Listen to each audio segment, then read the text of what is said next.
সুন্দর ভিউতে সকাল সকাল হাতে 2 গ্লাস খেজুরের রস দিয়ে দিনটা শুরু করলাম।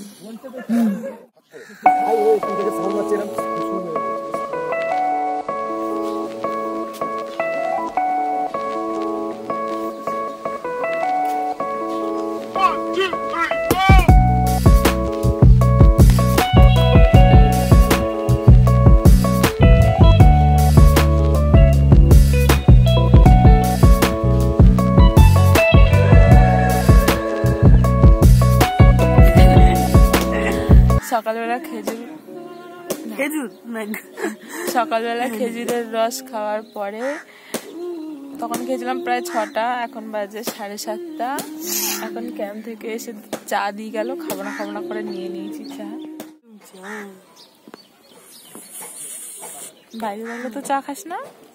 এখানে ভালো মিষ্টি হবে, কড়া কড়া তো দুধ চা কড়াই ভালো লাগে। রেডি হয়ে গেছি, টিফিন খাবো আর বেরাবো, সময় হয়ে গেছে বেরাবো। আমাদের সকালে টিফিনে ছিল লুচি আর ঝোল আলুর তরকারি আর ডিম সিদ্ধ একটা করে সবার। আর আমাদের রাতেই প্ল্যান হচ্ছিল যে এখান থেকে তো একদিনের ট্যুর, তো এখান থেকে আমরা বকখালি যাব আর একদিন নেব হাতে সময়, মানে বিকেলে আবার বাড়ি ফিরবো।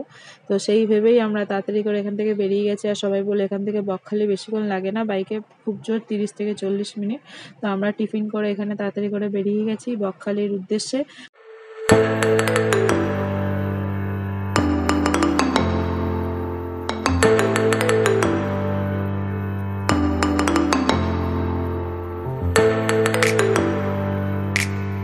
আমরা সবাই হোটেল থেকে টিফিন করে ভালো মুডে তো বেরিয়েছিলাম, বাট রাস্তা যেতে যেতে আমাদের প্রায়ই সবার শরীরটা খারাপ হয়ে গেছিলো। তারপর আমরা বকখালি পৌঁছেও গেছিলাম, পৌঁছে গিয়ে ওই শরীর খারাপ নিয়ে সামনে সমুদ্র দেখে আর থেমে থাকতে পারিনি, নেমে গেছিলাম আর একটা হোটেলও নিয়ে নিয়েছিলাম। খেতে যাচ্ছি, এই হোটেলে ছিলাম আমরা স্নান টান করে ড্রেস ছাড়ার জন্য। এবার খেতে যাচ্ছি, দেখা যাক বাজারের দিকে কি পাওয়া যায়। আর লাঞ্চ করতে গিয়ে বেলা 4:30টার সময় কিছুই পাইনি, লাস্টে ডাল ভাত আর বেগুন ভাজা পাঁপড় ভাজা আর সবাই একটা করে মাছ নিয়েছিলাম। তা সেটা কোনো রকমে খেয়ে উঠে পড়েছিলাম, উঠে আমরা আর কোনো ক্লিপে নিতে পারিনি। তো তারপরে এবার আমরা বেরোচ্ছিলাম বাড়ির উদ্দেশ্যে। আমাদের ঘোরা কমপ্লিট, এবার আমরা বাড়ির দিকে এগোচ্ছি।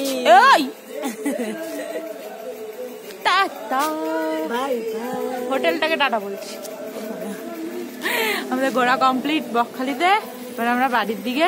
3 ঘন্টা গাড়ি চালিয়ে, হ্যাঁ হেভি ঘুরলো, খালি তার মধ্যে আমাদের সবার পেট খারাপ। এবার লাস্ট ফিনিশিং আমাদের জঙ্গলে বসতে হবে মনে হচ্ছে। যাই হোক, এখন একটু বাজারে যাব শুটকি মাছ কিনতে আর কাঁকড়া কিনতে, দেখি কি পাওয়া যায়। চলো। মৌসুমীতে আমরা অনেক খোঁজাতো শুটকি মাছ কাঁকড়া কিছুই পাইনি। ওরা বললো বকখালি গেলে আপনারা নিশ্চয়ই পাবেন, তো ওখানেই চলে এসেছিলাম। আর ওখানেও জিজ্ঞাসা করাতেই একটাই দোকানের ঠিকানা পেয়েছি, ড্রাই ফিশ মানে শুটকি মাছ, যেখানে লবস্টার থেকে শুরু করে পিরানা কাঁকড়া সব কিছু শুটকি, বাট ওগুলো বলছিল ওরা ওগুলো খাওয়া যায় না, ওরা শুটকি করে রেখেছে। আর এখানে সব রকম শুটকি পাওয়া যাচ্ছিলো। আর আমার মায়ের ডিমান্ড, যা পাবি ভালো ভালো সব নিয়ে আসবি। তো আমি মায়ের জন্য কাচকি শুটকি, ছুরি শুটকি, লোটে শুটকি, চিংড়ি শুটকি, যা ছিল, যা আমরা খাই আমাদের ভালো লাগে, ইলিশ শুটকি সবই নিয়েছিলাম। আর খুবই ভালোও ছিল শুটকিগুলো, পরেও খেয়ে দেখেছিলাম, তোমরাও গেলে এখান থেকে নিতে পারো।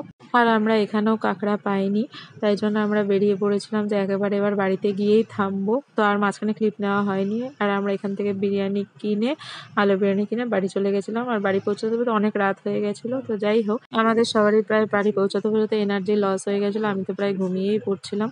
তো ব্লগগুলো ভালো লাগলে তোমরা অবশ্যই লাইক করো, সাবস্ক্রাইব করো, আমাদের পাশে থেকো। এর আগেও আমি পার্ট 1-এর ব্লগ দিয়ে দিয়েছি, তোমাদের পারলে আমি লিঙ্ক দিয়ে দেবো। তো বাই, গুড নাইট, সবাই ভালো থেকো, সুস্থ থেকো। তো আর আমাদের একটু সাপোর্ট করো, বাই।